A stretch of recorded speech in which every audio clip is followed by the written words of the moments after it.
Hello everyone part 1లో cone rolling ఎలా చేయాలో డీటెయిల్గా చెప్పాను. ఆ వీడియో చూడకపోతే పేజ్లో చెక్అవుట్ చేయండి.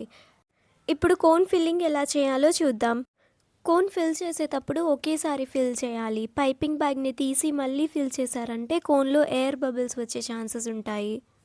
ఇక్కడ కోన్కి 2 ఫింగర్స్ కింద వరకు పేస్ట్ని ఫిల్ చేశాను.